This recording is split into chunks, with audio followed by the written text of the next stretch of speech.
Now, as you all know, the global auto industry market is currently valued at upwards of $2.4 billion. So naturally, any disruptions to the automotive sector have tremendous economic impact, which is why it becomes critical to not simply understand the disruptions, but to anticipate them, to anticipate the market forces and the macroeconomic factors that are shaping mobility. And fortunately, to shed their take and their light on what the future of mobility looks like, we're joined by a panel of subject matter experts next, and I ask that you please join me in welcoming them on stage. To moderate the discussion, we have the editor of ET Auto, Nabil A. Khan. Sir, if I could please have you take the stage. Round of applause for him, please. And joining him, we have our esteemed panelists who include Advisor and Director General in the DMEO, the Development Monitoring and Evaluation Office at Niti Aayog, Anil Srivastava. Round of applause for Anil, please. And joining him, the Head of Engineering at SAIC Motor Global Business, Shiji. Please, sir, kindly join us. We also have the Managing Director and CEO of Greaves Cotton, Nagesh Basavanhali. Round of applause for him. We have the Business Head of Cities at Uber India and South Asia, Prabjeet Singh. Prabjeet, sir, if I could have you please join us on stage. And we have the Partner and Future of Mobility Leader at Deloitte Singapore, Sharad Mohan Mishra.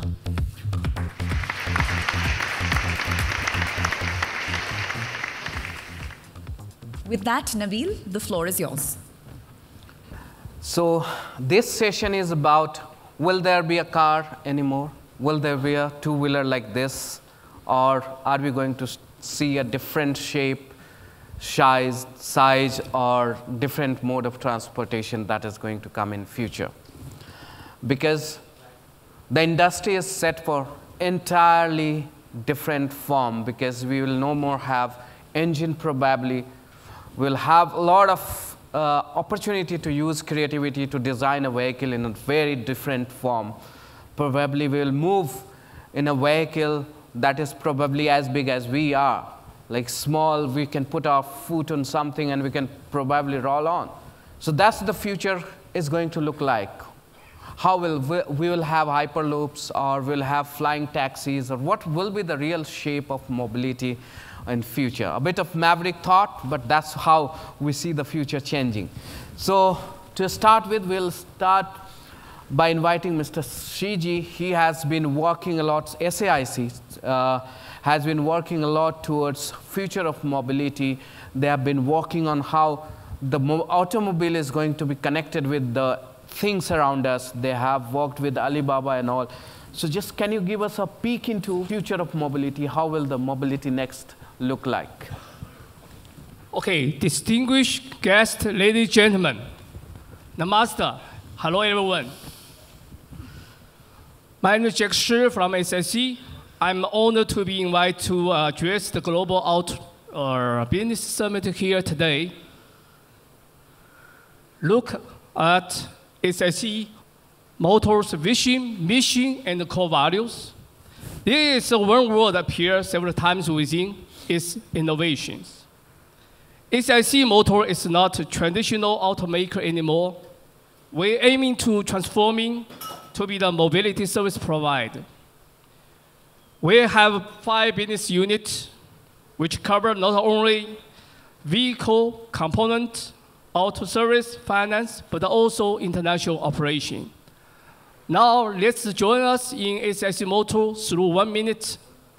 This is our SAIC Motor, ranked 36th on Global Fortune Top 500 in 2018. Vehicle sales hit 6.93 million units. China market share achieved 23.2%. Top Chinese automotive company 13 times. SAIC Rowi and MG grows over 60%. SAIC Maxus grows over 50%. New energy vehicle sales hit 60,000. with a year-on-year increase of 156%. Internet car portfolio has been enriched. Sales over 40% of self-owned brands. Overseas sales reaches 164,000, with a strong growth rate of 30%. Ranked number 1 in Chinese OEM overseas sales for the second time. Listed on top 10 most valuable portfolios in 2018. Ranked 5th with a brand value of $24,553 million. SIC Motor achievement is highly related to its inner DNA, which can be described as open, innovative, collaborative, and mutually beneficial. SIC Motor has been in cooperation with many global players in auto industry, and we establish mutually beneficial partnerships in our long-term cooperations. We strongly believe that we should establish the win-win cooperation with the India local partners as well. SIC Motor believes the global auto industry is facing foundation change with the increasing energy and the environment issues, as well as the breakthrough in new technologies like new energy, internet, artificial intelligence, big data, cloud computing, etc. The traditional auto industry and the value chain are facing transformations. Vehicles will be changed to clean and efficient mobile intelligent terminals. Meanwhile, the new generation customers have new demand of products and the service. Besides the basic needs like safety, power, and steering, young customers have high demands for connectivity and mobility service. User experience is becoming another key requirement in auto consumption, and the internet and social media have big influence on customer choice. We believe connectivity, autonomous driving, vehicle sharing, electric, sometimes we call CAS case, or sometimes we call ACES. Somebody like play tennis or play card, easily to remember ACES. So will be the direction for the global auto industry going forward. By year 2030, almost 100% new car project to be connected. So these 4 trends are synergistic and reinforce each other. More important, they will have a profound impact on product value and the differentiation. SIC Motor is advancing globally, and our target is to become a global provider of products and mobility service. Therefore, we take the future trend of the global auto industry into the consideration and make our 4 new trend strategy of electrification, intelligent connectivity, sharing, and globalization. Electrification is the foundation. Intelligence and connectivity is a trigger. Sharing is a mega trend. Globalization is the future. These are the important directions for SIC Motor to create our differentiating advantages and to improve our brand products. In terms of a new energy vehicle, SIC keep investing and is taking the leading in technology now. First, the new energy area will be 4 strands. In terms of core technology development and upgrading, at present, the company is making every effort to promote a new round of 3E, electric battery, electric drive, electric control, core technology innovation, striving to achieve the international first-class technology level. In the layout of key industry chains, the company business layout on IGBT, battery cell, module, and the battery systems, electric drive system, and the other core components has started operation. In terms of product layout, the company is accelerating the introduction of the new energy products in view of market demand from each segment to provide full coverage of new energy automobile products to satisfy family use and commercial use, such as bus, taxi, sanitation and postal, logistics, commuting, and terminal operations. Electrification, SIC Motor is the only auto company in China that adhere to simultaneous development of 3 new energy vehicle technologies: pure electric, plug-in, hybrid, and fuel cell. In the first half of this year, SIC new energy vehicle sale reached 57,000 units, with a year-on-year increase of 275%, and the growth rate is more than double of the market average. We will target to sell 100,000 units by this year. Second is the leading layout of electrification and connectivity. In year 2016, SIC and Alibaba cooperated and jointly launched the world's first mass production intelligent SUV we call Longway RX-5.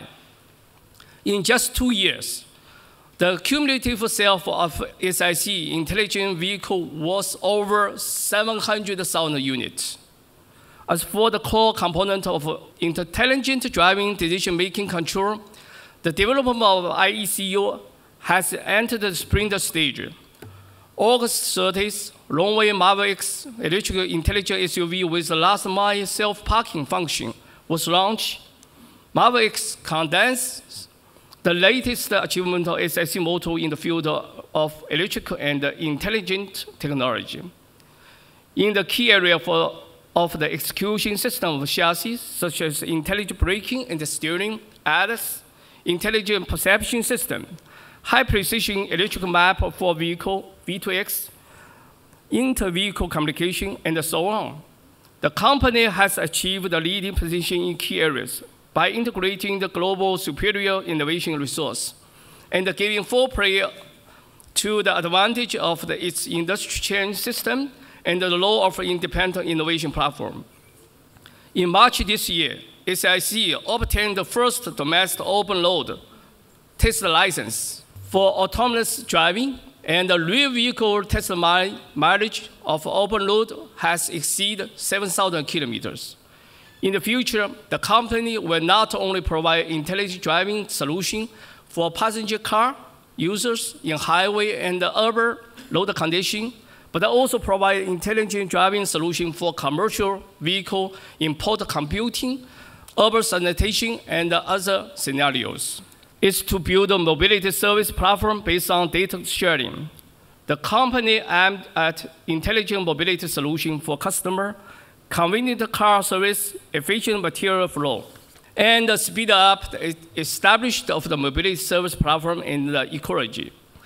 EV Card is a SIC car sharing company, has entered 62 cities nationwide, with 27,000 operating vehicles and a total membership of 2.75 million people.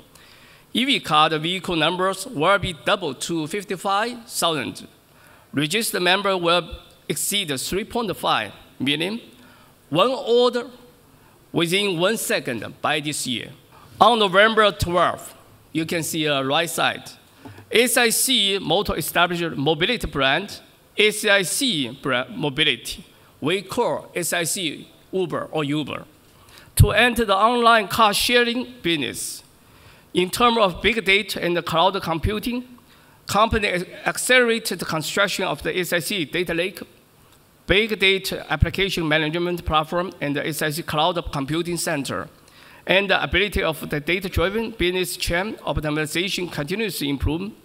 SIC Artificial Intelligence Laboratory has been formally established, focusing on intelligent mobility and intelligent manufacturing, creating artificial intelligence application and solution.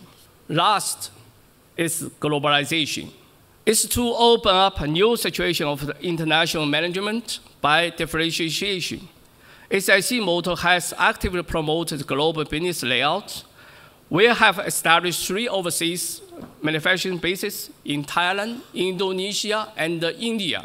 We established 2 innovation centers overseas, including the United States, Silicon Valley. In Europe, the Middle East, South America, ASEAN, Australia, and other important regional markets, overseas marketing and service centers have been established.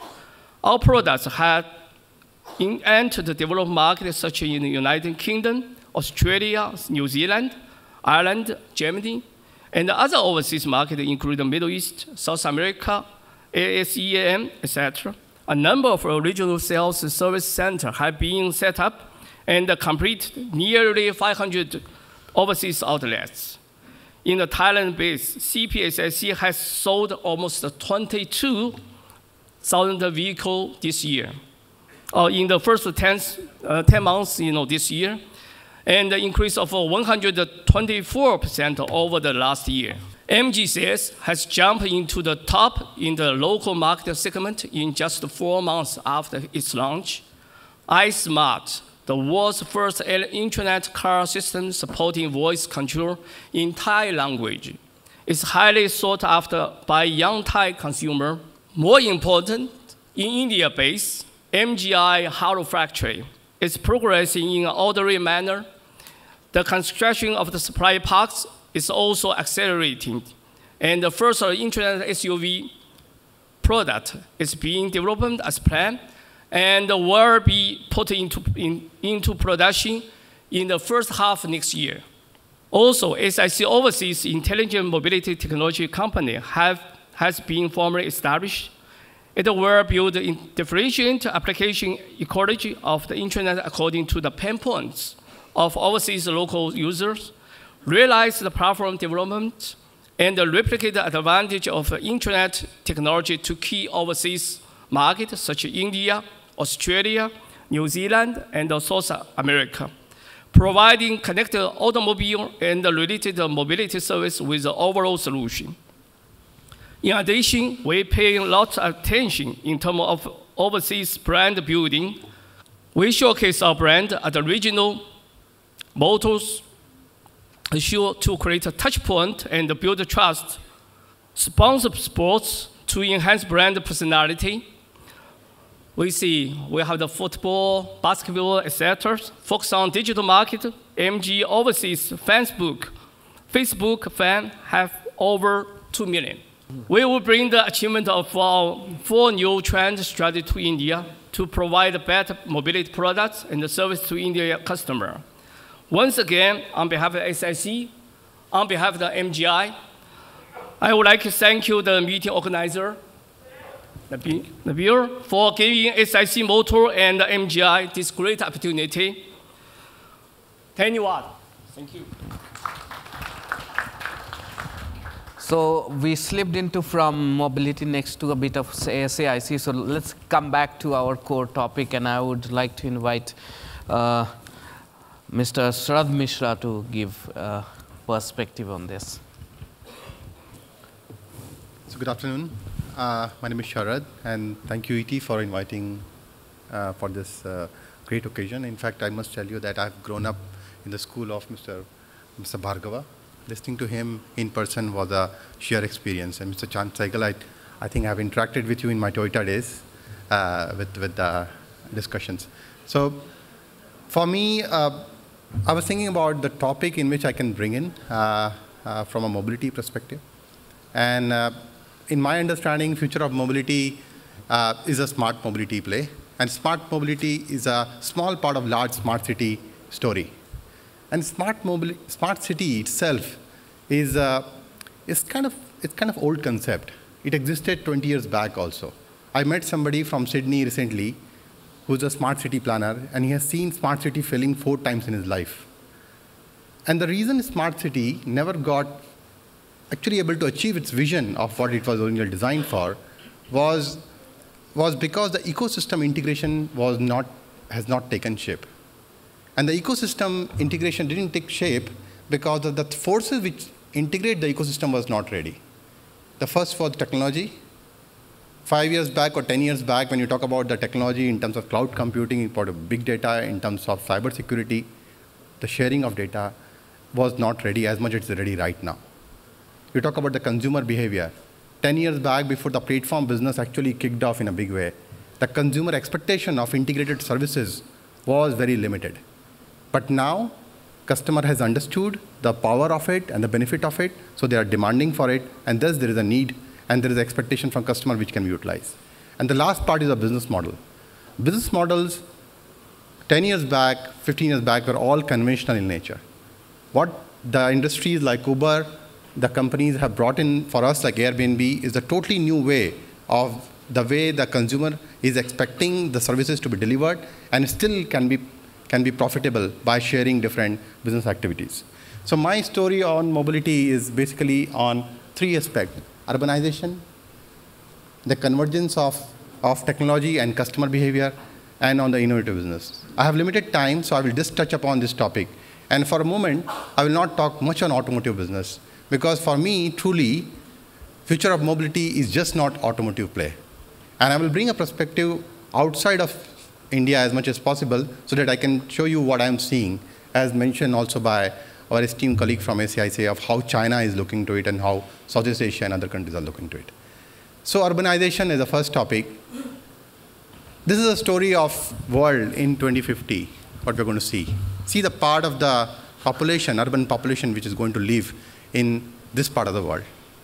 And just not about living like a moving of mobility of people, but how this urban population can be managed in such a significantly big scale, where even the delivery of services like water, delivery of services like electricity, delivery of services like moving people from point A to point B, moving goods from point A to point B, it will be a very, very dramatic challenge.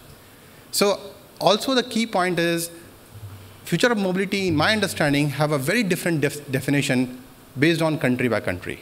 In fact, if you ask me, I think the definition of future mobility also changes significantly when it moves from region to region, also within the same country. So the challenge we are having, if you just see, is our urbanization and re-urbanization challenge.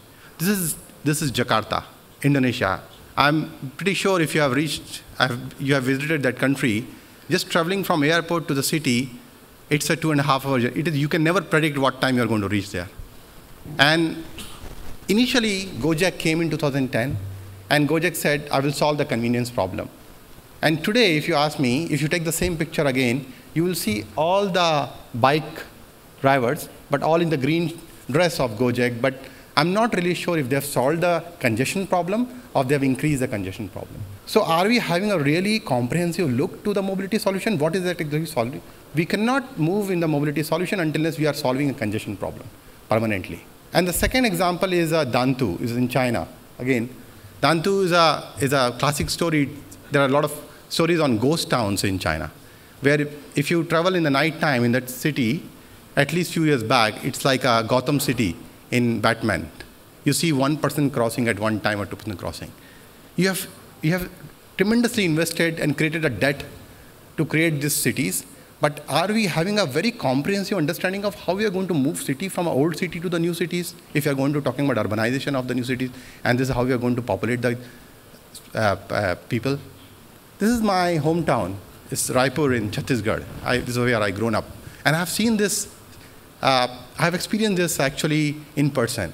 So the left part or right part you see is an old city, 9th century city, and the center of city is what looks like completely, the driving speed may be 2 kilometers or 3 kilometers per hour. But the right-hand side, they have created a beautiful city completely from scratch. And the center of place is, the whole issue is that how they can move people from this city and move in that city and make the whole both place like a more livable. But I have not seen a comprehensive mobility policy or a program where they're going to design it. There are a lot of stories about electric grid, there are a lot of stories about beautiful road infrastructure, but I have not seen that as one aspect. So my question to you is, I think government is doing a great job in solving both the problem, but I think for me, future of mobility is looking from a smart city or urban planning lens, and then coming with a comprehensive solution with an ecosystem completely not by one party alone. This is a very interesting experience I had, and I was asking somebody, how do you define congestion? And the answer given to me, congestion is equal to growth. Any city which is not congested is technically not growing. There are hardly few cities in the world where it's growing city and not congested. But one example, again, people may say that Singapore is a different story altogether, but it's a great example of how Singapore persistently thought about the whole society and how the city will look like in 50 years' time. And what you see in the right-hand side is, in 1975, they introduced area licensing scheme, which is now called ERP in the left-hand side. This is the same location in 1975 and 2010. The growth has become 20 times the GDP per capita, but the city still is not congested. And I believe this is a great example of how a consistent long-term policy, which our leaders have highlighted in the last few sessions. And this is completely like consistent and continuation of story. This is the new city they are building up. They started with a vision in 2013, but they are building a city which is different layer town. The top layer moves people without any vehicle. They only move shuttle buses, micro-mobility devices like bikes and the electric scooters. But only on the second layer and the third layer, they talk about moving people through MRT. The logistic is separated from the people movement. And more importantly, they are making the living places and the working places almost same. So the story which I have learned from that is you have to look from a very comprehensive picture of when you are talking about solving a city problem. And then our question on electric is going to solve that problem, autonomous is going to solve that problem, or the new mobility system is going to solve the problem that's going to come in.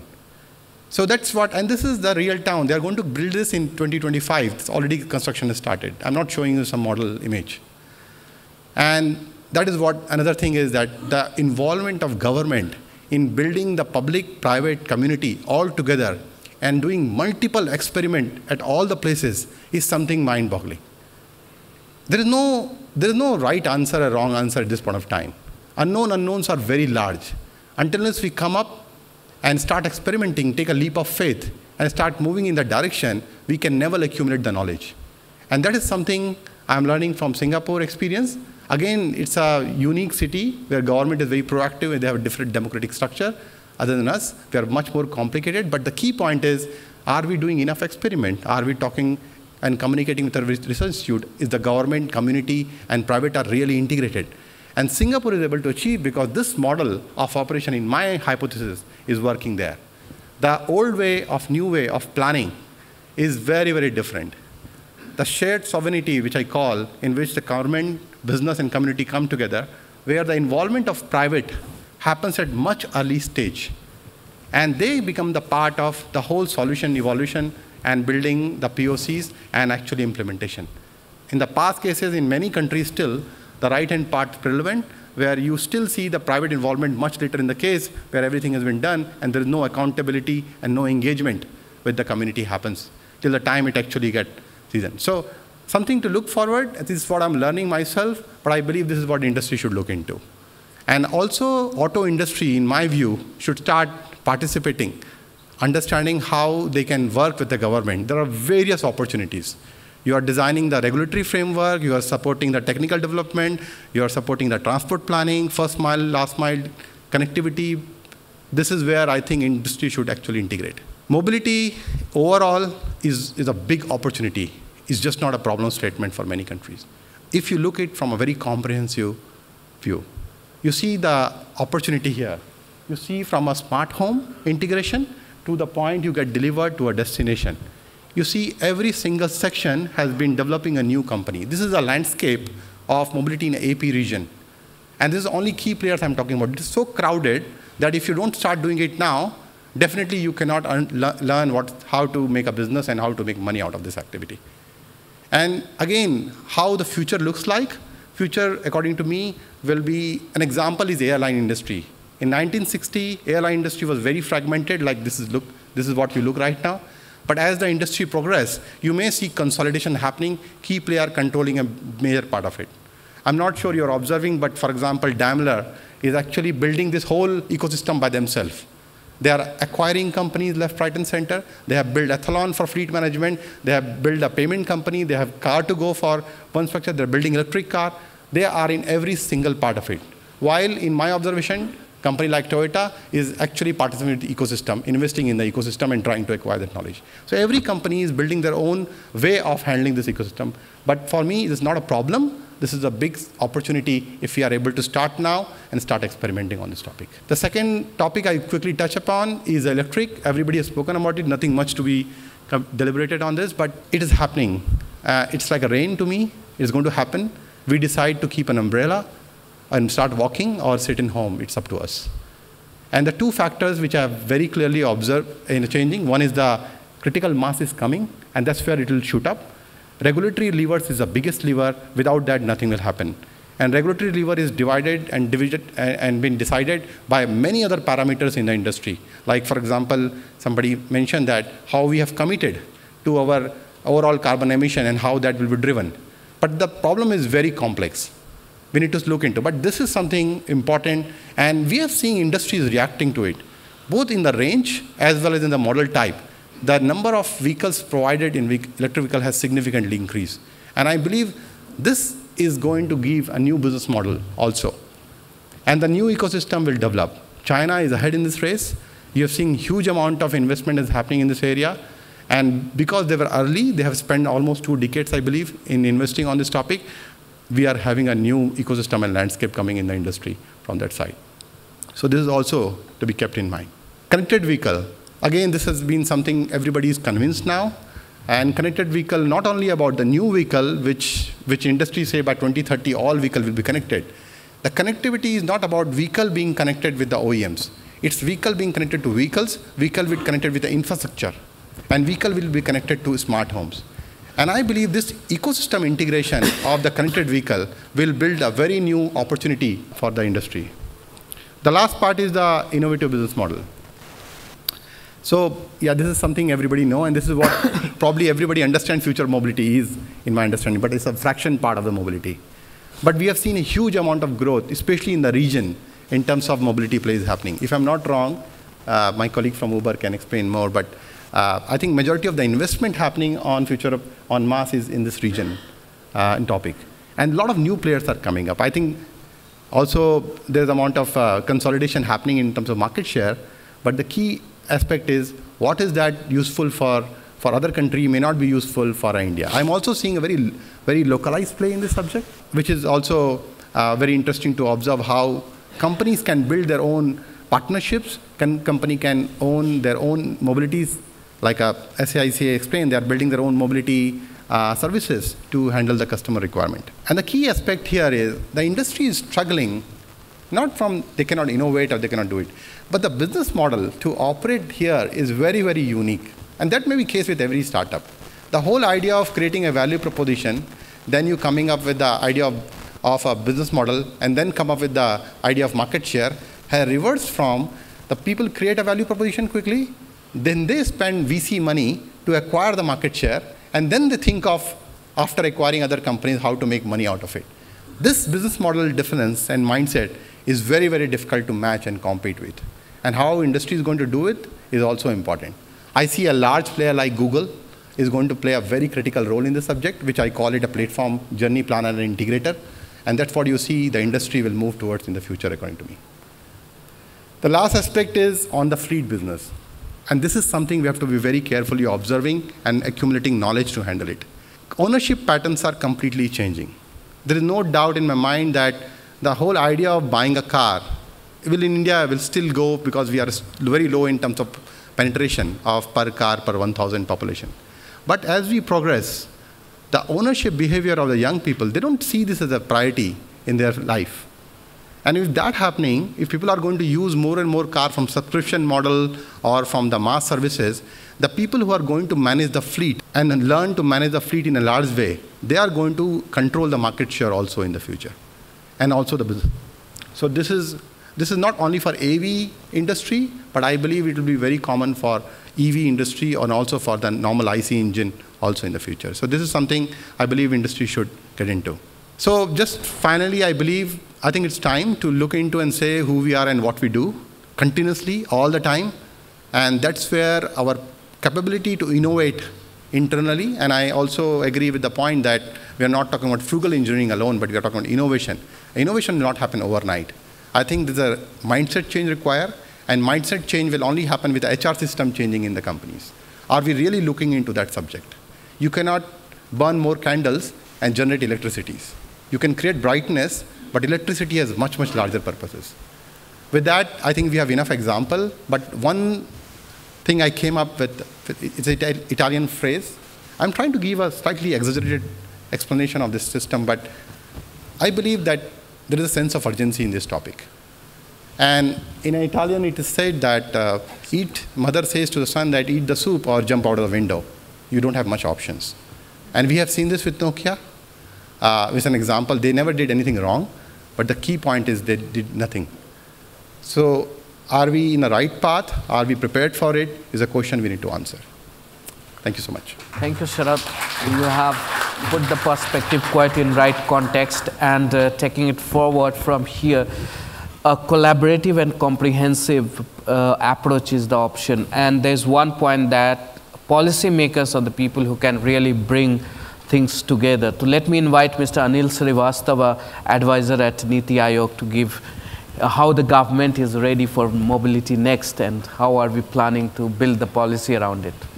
Good afternoon, friends, my distinguished colleagues in the panel. It's a very interesting seeing and interacting with you nearly almost 2 months after the Global Mobility Summit which we organized here in Delhi. While I was organizing Global Mobility Summit, we thought that once the event is over, a lot of things would be done and at least our hands would be a little free and we will have a good time. But friends, let me tell you frankly that after the event probably we are much more occupied, we have much more things at our hands, and we are finding it, after having pitched mobility at such a high level, now the expectations are so much and the things are to be done.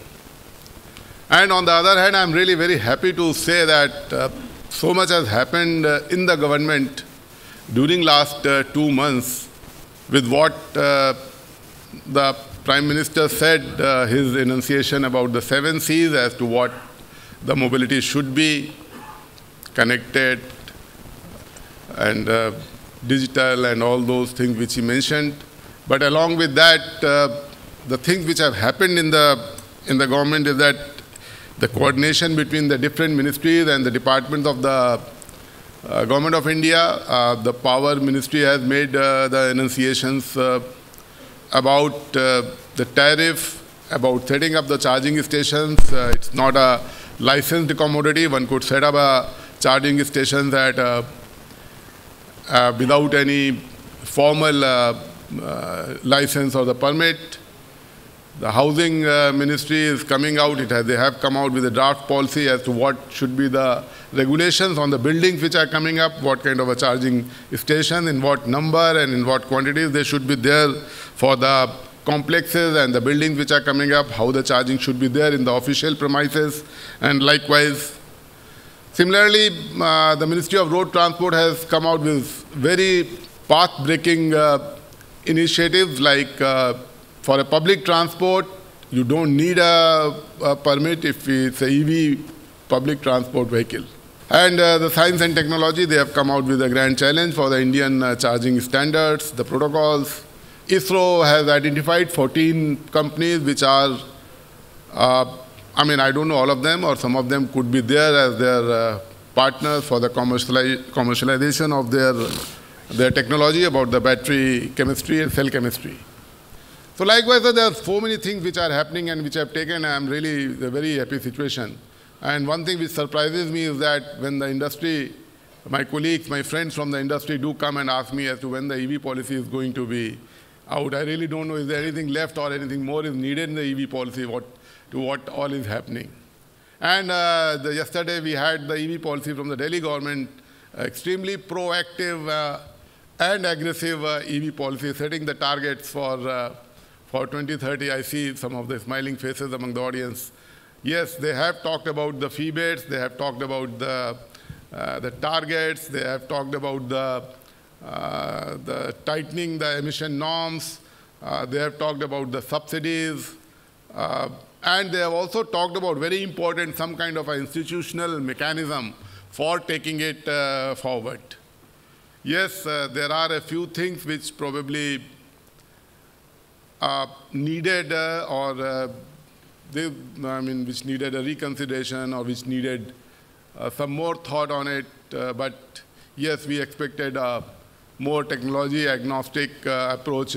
So friends, what I was saying is that state governments are coming forward, Government of India, the various ministries and departments are coming forward towards the movement and towards our drive to from internal combustion to the electric or the cleaner energy vehicles. I mean, I've talked about the electric vehicle scenario as to what is happening. In our summit, global summit, we had five different tracks in which there were discussions, day-long discussions almost, and then the reports were submitted, which are in our, it's not in our library, it's on my table. So why I'm saying is that it's on my table is that it's live and we are working on those recommendations and the things which were suggested during those reports. So we talked about, and some of you were the panel members in those subgroups which we had formulated in Vigyan Bhavan. We talked about the assets, how to utilize the assets in the best way. And the decisions which are needed for that are there, and we are moving forward in that direction. How to take forward the shared mobility. My friend from Deloitte has spoken about it. Yes, the shared mobility is to be taken forward. One thing in this direction I would like to remind them, all my industry colleagues, industry friends who are here, when we talk about the mobility, when we talk about the vehicles, then somehow most of our discussion starts going towards the four-wheelers or the passenger vehicles. Friends, we make, there was some question to Mr. Bhargav about the two-wheelers. We make the largest, not the largest, but one of the largest number of two-wheelers in the world. And with the 2 crore or the 20 million numbers being produced every year, we have a lot of sharing in the three-wheelers. We have a very small proportion of the buses in terms of the public transport, just around 12 buses per 1 lakh population. It should be around 100. So to have that kind of a public transport or the buses available in the country, we need 12.5 lakhs of buses in the country. How do we move forward? The state road transport undertakings should move their business model from owning a bus to providing the kilometers to the passengers. I was in one of the industry chambers talking in the morning, and my friend from Delhi government was there. I was suggesting that the entire business model for the public undertaking, for the public transport units needs to be shifted towards not owning the buses rather than just providing the operations, just providing the kilometers to the passengers. How do we move? We have put a consultation paper on our portal regarding some suggestions as to how the state governments, how the public undertakings, and how the state transport undertakings should be going in for having an agreement kind of a document for engaging and for having the buses on the operating OPEX model rather than emphasizing on the CAPEX model. Similarly, few consultation papers are being floated by the Ministry of Power and the Ministry of Housing, as I mentioned, for the industry consultation. I am very sure that all of you must be contributing towards that. Friends, these are something which was happening. The other thing which we discussed during our Global Mobility Summit was about the alternate fuels, the electric option of the electric batteries. Yes, we do need, and I'm very sure that shortly there would be initiatives for the battery manufacturing in the country, which has to come forward. Yes, of course, one of them is being set up in Gujarat, but we need much more. We need many more such things. And when on one hand, we see that only 20 to 22% of the minerals are just not found in the Indian mines, but otherwise, rest all is available in our mines in our country. Then why is it that we are lagging and we must come forward? To our own projections, we need multiple giga factories in our country in the shortest possible time if we want to move towards it. We can set up the targets. The Delhi government says that so many vehicles would be there by 2022 or 23 or 25, then certainly why is it the transition to the entire EV, entire two-wheeler fleet to the EVs is the lowest hanging fruit which could be achieved in the shortest possible time. But even to that to achieve, if we want to have, say, 50,000 or maybe 50 lakhs or to the 20 lakhs or 25 lakhs two-wheelers to be the EVs in the next coming 1 or 2, 3 years, then even to cater to those kind of battery requirements, we really need a couple of gigafactories in our country. So all those projections are there with us as to if we achieve those levels of the electric vehicles, so many of the four-wheelers, so many of the buses, or so many of the two-wheelers, three-wheelers, then what kind of the battery requirements would be there? So that is one fact which cannot be ignored. We also talked about the logistics and the goods movement, the seamless intermodal connection, and then the Ministry of Commerce has moved forward and they are very strongly pursuing it. Some announcements and some things are going to be coming out from that. They have strengthened the institution and the ministry and the people working over there, and they would be moving very quickly in that direction. And the last is the data, which is very critical, and we are now generating a lot of information, data, and leading to the useful information for the industry, friends and industry to take the decisions.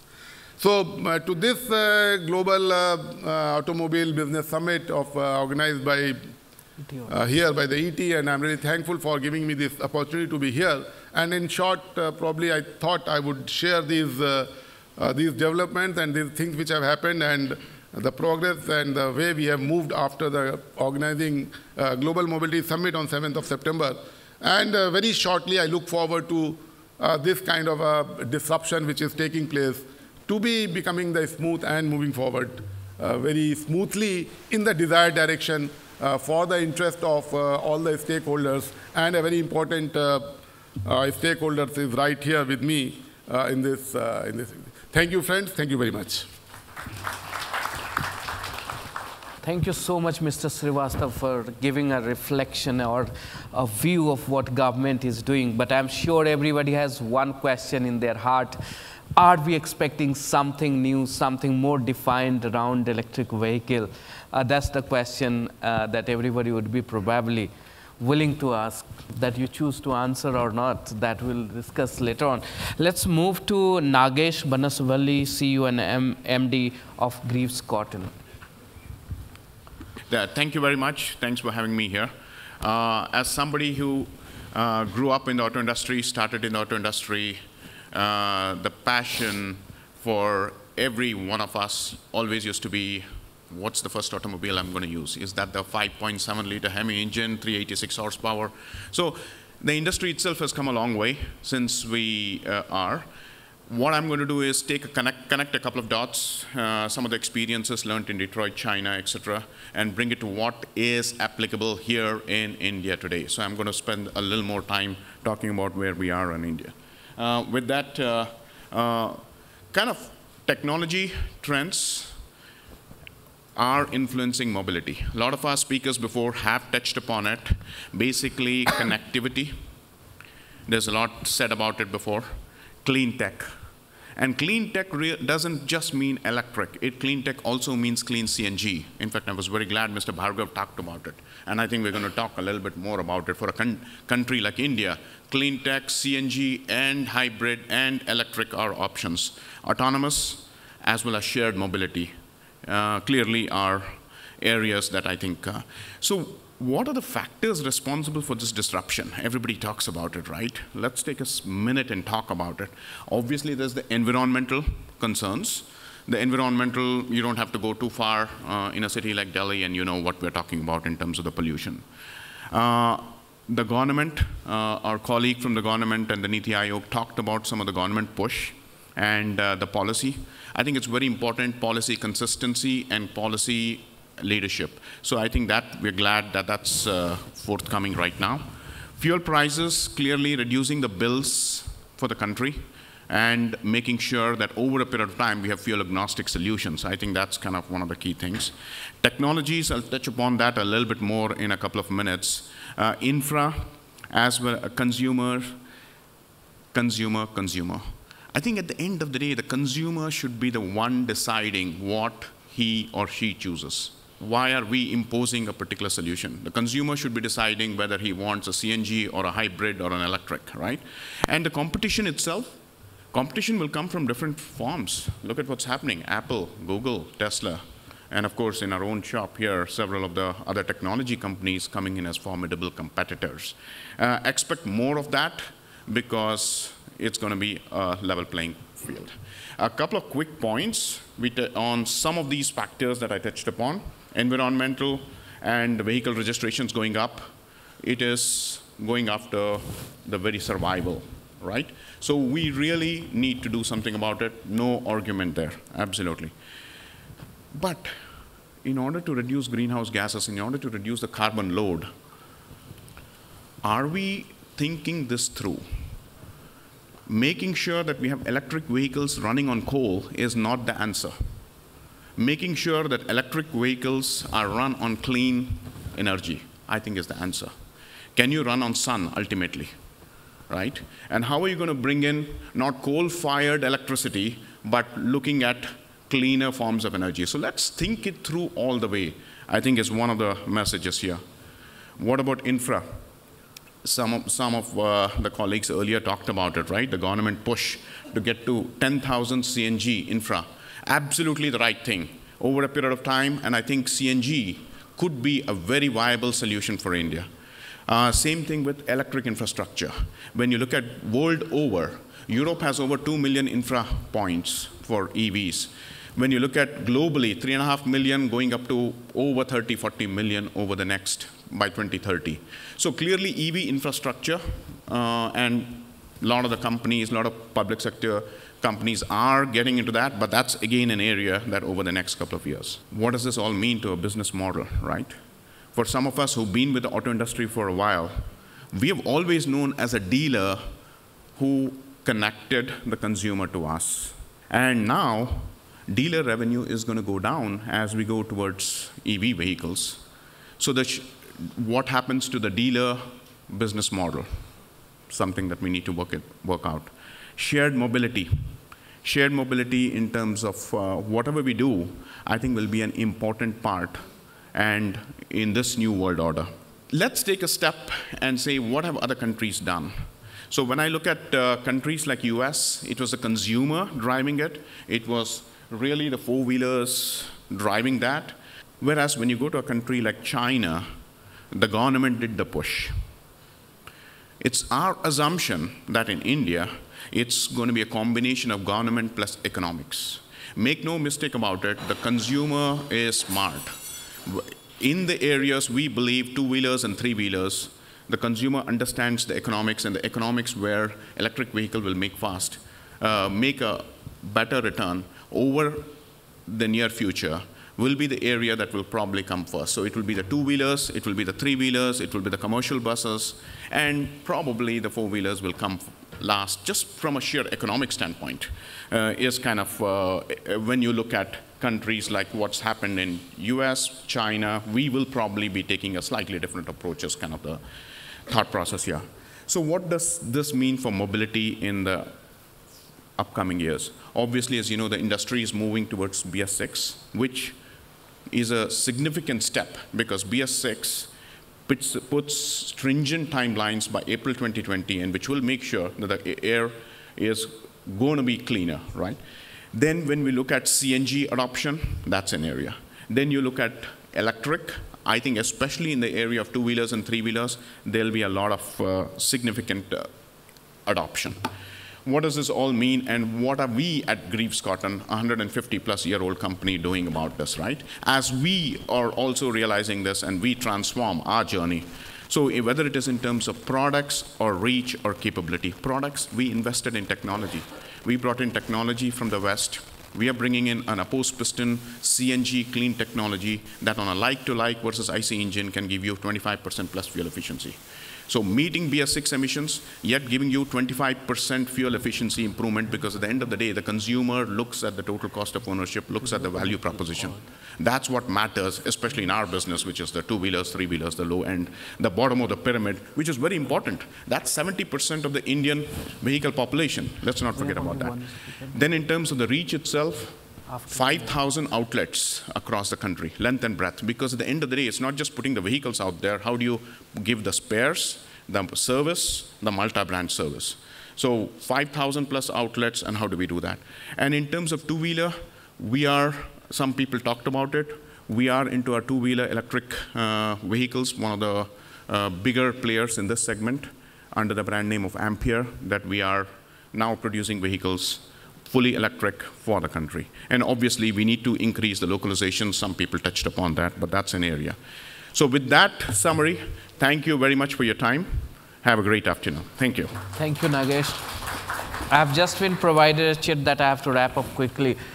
So in all the talk that we had so far, why are we talking today is because of a disruptor. And we have here a disruptor, Mr. Prabhjot from Uber, who is going to give his perspective how the things are going to look at.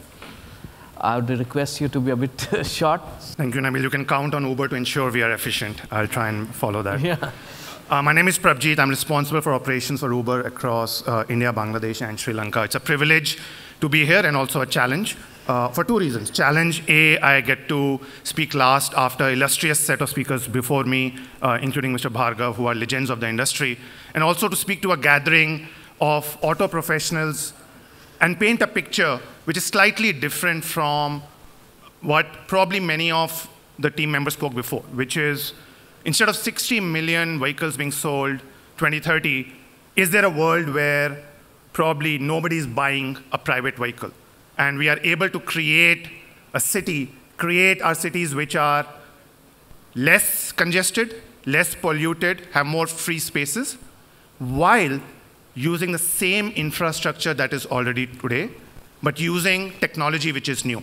Now, everybody is aware of the challenges of congestion, private ownership, and limited green spaces. What baffles me is that after a house, a car is probably the most expensive asset which any of us buy. Probably the first asset many people will buy after their first job. But that asset sits idle 95% of the time. And the 5% of the time it is actually being used, the occupancy of that is 1.2, when the potential for many of that is at least 4 people in there. I've grown up in Delhi, and a couple of weeks back, I took my 5-year-old daughter to Rohini, where I grew up, to show, look, this is where I grew up, this is where I used to play cricket. To my horror, the park where I used to play cricket today is a parking space. And rightly so, the residents have more cars, and they need a space to put that. We at Uber believe that in a small, humble way, we have started to make a beginning towards a future where we can challenge that and push what we believe is the power to solve this, which is shared mobility. Just give you a peek inside of some of the beliefs. 4 years back in a city like Delhi, when Uber started building its network, and today we are already in 600+ cities across the world, and more close to 35 cities across India, South Asia. 4 years back to today you can open the Uber app, and almost in any part of Delhi NCR, in less than 7 minutes, in most hours of the day, you can get a vehicle at your doorstep, which is probably the same time you need to get out of your office or your home, walk to a parking lot, open the car, and get into that. Now, that was Horizon 1. The Horizon 2, which we have stumbled upon over a period of time, is to say, what if we were to combine the magic of technology and encourage people who are going in the same direction to actually share their trip, which is when Uber Pool was launched. And today, in a market like India, in less than 2 years of Uber Pool being there, 25% of our trips on the platform are shared trips. So there's a vehicle which is already being used through the day, as thereby taken off anywhere from 9 to 12 cars off the road. Second, on the same vehicle, now you're putting more people who thereby are not getting more vehicles out, and you're thereby in the process probably reduced another 60% vehicles off the road. But that can happen only if more people adopt it. Our consumers gave us feedback, look, Uber Pool is great, it's affordable, I like the technology, but look, it's not for me. I don't want the detour of having to take that extra inconvenience of 15 minutes while I am going for an urgent meeting. So we said, how do we push the thinking, again using technology without adding infrastructure? What if we are able to encourage people to walk a little distance, in the process, improve the power of the matching algorithm, and increase the chances of you being matched with somebody real time who's going in the same direction, and thereby reduce the detour which you'll have to take on an Uber Pool service, which is what led to the birth of Express Pool, something which we are testing in some of the Indian cities already. Again, to make sure we are able to put more people in the same vehicle. But having said that, cars are not the most relevant way of driving shared mobility. Public transit is. And we all see that, we all know that. But the challenge of growing public transit is providing the right last mile connectivity. And also to provide it in an affordable way.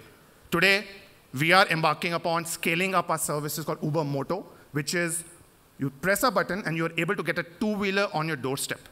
Today, that service is live in some of the cities in India, including Gurgaon, where 25% of our trips on Uber Moto today are to and fro from metro station, which means it is enabling more people to get into the metro system and get out of the metro system.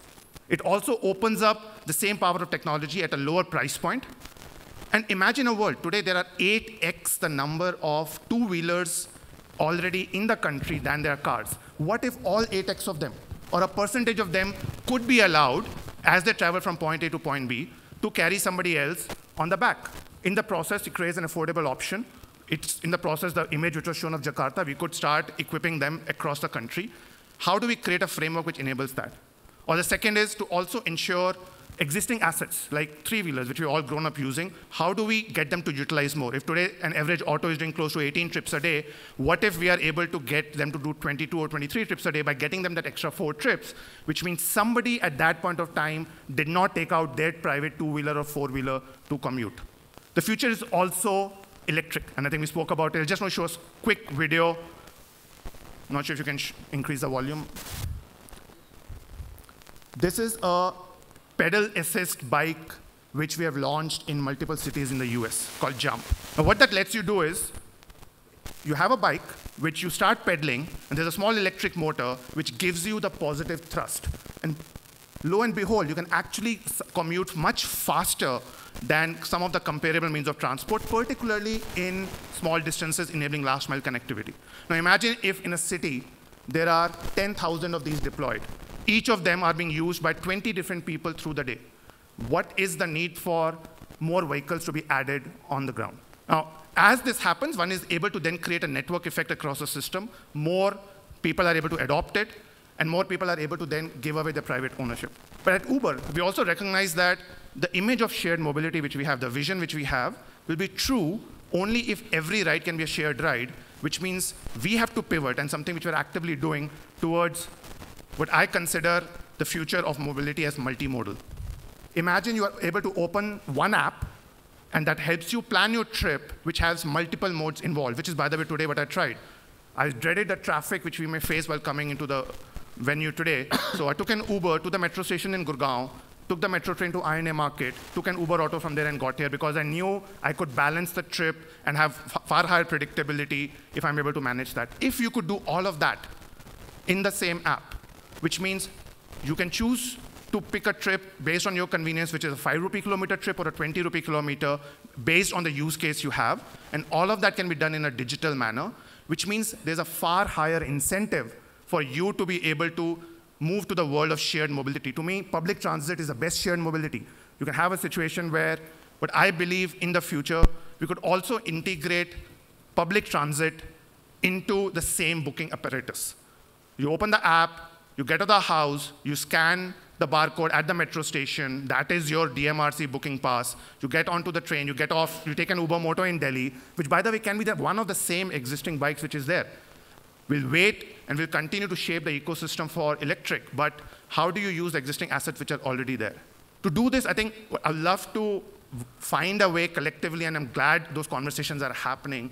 And we heard from Niti Aayog's team on the work which has been happening, and I would love to congratulate Niti Aayog and the government of India for taking those bold steps in enabling and encouraging shared mobility.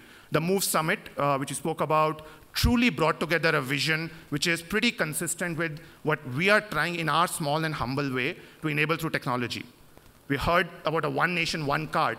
That could be your single multimodal channel, if powered through technology, can thereby hit every single person, right from somebody who's super affluent to a consumer who does not want to spend more than 15 rupees to commute from point A to point B. But to do that, there have to be obviously a framework which will enable this vision for 2030, which the MOVE Summit laid out a reality, which will involve greater collaboration, probably a degree of revisiting of how we think of things around permits. I think the shift around electric vehicles no longer requiring a permit is very, very positive. What if we could extend that to vehicles which are already on the road and can be deployed on the network, even as the electric network and the ecosystem gets built? I'll close this with just a summation around the path to do that. That's never easy. Disruption is never easy to manage. It is tough. But what we believe the world forward would involve a greater collaboration between industry, policy, academia, to truly think of how do we create regulatory sandboxes. Imagine a new smart city being created, a new city being built. Could that from day one be multimodal? Could that from day one enable private ride sharing with checks and balances which enable those assets to be utilized? In addition, being able to think of progressive regulations in the world which is far more digital and app-led. Over a period of time, our generation has taken away green spaces by building robust urban infrastructure, and that's ensured that our next generation may not have as much green space as we had. What if we were able to use shared mobility to start giving back some of the green spaces? On the park on the right was earlier a parking lot, and how over a period of time in a specific city, just as an illustration, as a provocation, we had converted it into a green space. What if that can happen to more of our cities? On that note, I'll hand it back to Nabil. Thank you. Thank you so much, Pravjot. It was really an exciting presentation that you have given. Since we are already running out of time, I'll not ask question, rather open it for the audience. And Mr. Srivastava has also another important meeting. So I'd request you to ask very pointed, single sentence question, and please do not ask follow-up questions. There, right there. I'm Ashok Basin from Hero MotoCorp. Fantastic conversation. The question is directly to Mr. Srivastava. So the Delhi government has already taken the initiative to announce some very good and precise steps. What, in your view, is going to accelerate this to happen in all states and have the more synergy? Like you said, they've done some things well, but wish they were technology agnostic, etc. How can this dialogue be accelerated to more precise conversation, more precise decisions, and finally implementation? It's fantastic that one government has done it, but at your level, you must be thinking of how to accelerate this.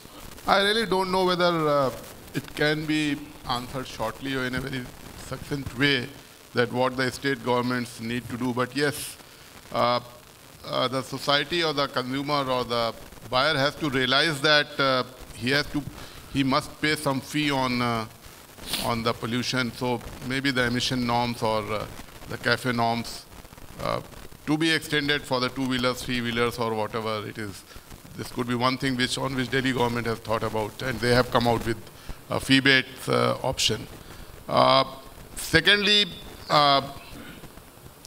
Chetan is here, and the swapping thing could also be something which could take it forward. But two-wheeler and also currently as to what is happening, and in fact in your setup also, none of the parts are made in the country, which is really the industry needs to look into as to why is it except those, maybe the tires and the reflective mirrors or something.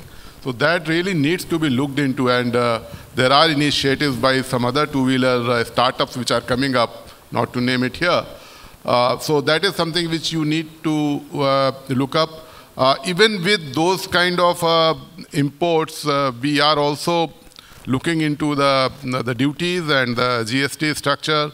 So that is also active consideration with the governments. With these kind of even imports and the customs duties and other thing, I mean the TCO parity is achieved maybe within 3 to 4 years of time of a comparable two-wheeler unit. Like take a Bajaj Pulsar, I mean that the name which comes, nothing to say about the company, but Bajaj Pulsar and the equivalent EV which is giving a speed of say 60 kilometers per hour speed, and then the range and all those things. So that TCO parity is achieved in between 3 to 4 years of time. So that will automatically happen as far as two-wheelers are concerned. I mean, we look at it as the lowest hanging fruits, no doubt about it. So my question is to Mr. Stevenson. We are hearing that Phase 2 is going to give a very broader picture for this push of electrification in India. We also heard that it's going to get released shortly, but we are seeing only this, it's not getting announced. Is there a reason why it's getting delayed, and when do we can expect an announcement? There's no reason, and if there is a reason, then I'm not really aware of it.